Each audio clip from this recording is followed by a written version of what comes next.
News 18 India. बड़ी खबर आई उत्तराखंड से। वहां विधानसभा में यूसीसी यानी यूनिफॉर्म सिविल कोड पास हो गया।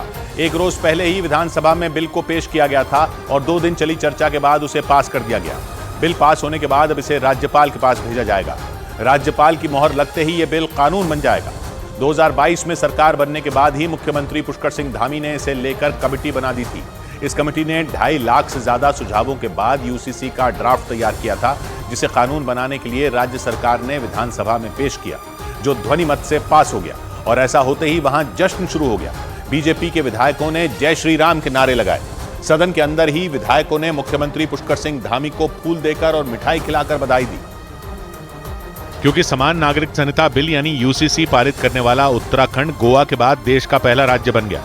विधानसभा में पेश किया गया समान नागरिकता संहिता बिल ध्वनि मत से पास हुआ और ऐसा होते ही उत्तराखंड का नाम इतिहास के पन्नों में दर्ज हो गया। जो माननीय सदस्य इसके पक्ष में हो कृपया हाँ कहें।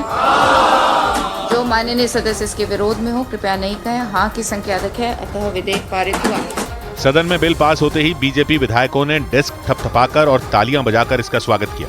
इस दौरान कुछ विधायकों ने वंदे मातरम के नारे भी लगाए। समान नागरिक संहिता बिल पास होने के बाद मुख्यमंत्री पुष्कर सिंह धामी को बीजेपी के कुछ विधायक सदन के अंदर ही मिठाई खिलाते नजर आए। नारेबाजी के बीच पुष्कर सिंह धामी भी हाथ जोड़कर लोगों का अभिवादन करते दिखे। विधानसभा से पास होने के बाद इस बिल को राज्यपाल के पास भेजा जाएगा। उनकी मोहर लगते ही ये कानून बन जाएगा। बीजेपी ने विधानसभा चुनाव के दौरान वादा किया था कि सरकार बनने पर वो यूनिफॉर्म सिविल कोड का बिल लाएगी। और विधानसभा में बिल पास होते ही उत्तराखंड के साथ साथ देश के अलग अलग हिस्सों में जश्न शुरू हो गया। यूनिफॉर्म सिविल कोड बिल का समर्थन कर रहे लोग सड़क पर उतर आए। बिल पास होने की खुशी में लोगों ने एक दूसरे को मिठाई खिलाकर बधाई दी और जमकर आतिशबाजी की। विधानसभा में ध्वनि मत से यूनिफॉर्म सिविल कोड के पास होने की सूचना जैसे ही बागेश्वर पहुंची, वहां लोग सड़क पर इकट्ठा हो गए और पटाखे जलाए। पटाखों की आवाज से पूरा इलाका गूंज उठा। आतिशबाजी के बाद लोगों ने बीजेपी के समर्थन में नारेबाजी की।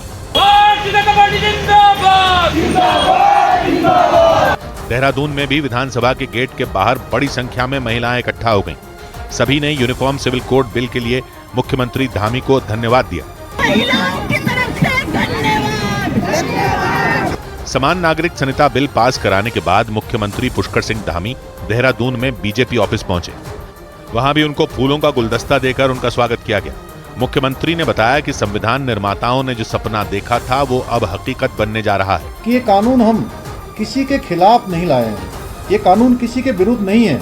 हालांकि उत्तराखंड ही नहीं, देश भर में समान नागरिक संहिता बिल का कई लोगों ने अलग अलग तर्क देकर विरोध भी किया था और कई मुस्लिम संगठनों ने तो यहाँ तक आरोप लगा दिया था कि यह कानून मुस्लिमों के खिलाफ है। लेकिन उत्तराखंड के मुख्यमंत्री का दावा है कि यूसीसी किसी के विरुद्ध नहीं है।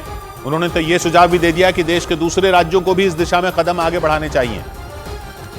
लेकिन इस कानून का विरोध कर रहे लोगों को इसमें कई तरह की खामियां नजर आ रही हैं। लेकिन ये चलने वाला नहीं, नेचर के खिलाफ।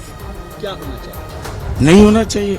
इस बिल को वैसे ही कचरे के डिब्बे में डाल देना चाहिए। जबकि बीजेपी का दावा है कि यूसीसी में किसी एक खास समुदाय के खिलाफ कानूनी प्रावधान नहीं है। उत्तराखंड विधानसभा में पास यूनिफॉर्म सिविल कोड में लिव इन रिलेशनशिप पर कुछ अहम प्रावधान हैं, जिनके मुताबिक बिना शादी के साथ रहने वाले जोड़ों को यानी लिव इन रिलेशनशिप में रहने वाले लोगों को सरकार के पास रजिस्ट्रेशन करवाना होगा। अगर लिव इन रिलेशनशिप से कोई संतान पैदा होती है तो उसे माता पिता का नाम देना भी जरूरी हो जाएगा। हालांकि बीजेपी का मानना है कि वो एक देश एक संविधान के रास्ते पर बढ़ रही है, जिसकी शुरुआत उत्तराखंड से हो चुकी है।